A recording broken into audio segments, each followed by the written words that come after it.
Hello everyone, welcome to a new video. And today I'll be teaching you how to set a password on the apps of your Galaxy A17.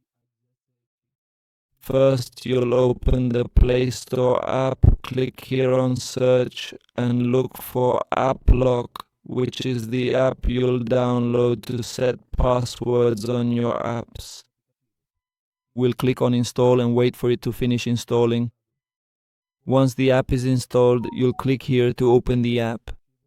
The first time you open the app, you'll need to choose a password, so go ahead and pick your password. If you enter your password incorrectly, click this button.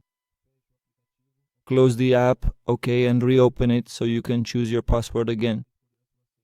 Now I'll enter my password correctly, repeat my password, and then click here. Now you need to tap Allow and click the lock icon on any app.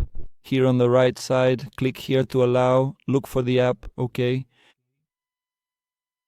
Once you find the app, you will enable this option, and here you will do the same thing.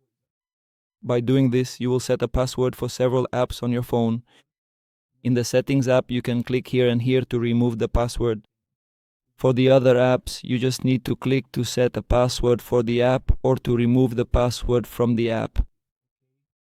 So now, for example, I'll try to open the Instagram app. When I try to open the app, it's asking me for the password. Once I enter the password, I can access the app. So that's it for today's video. I hope I helped you. If I did, don't forget to like, leave your comment below, and if possible, subscribe to the channel for more videos. So, what do you think?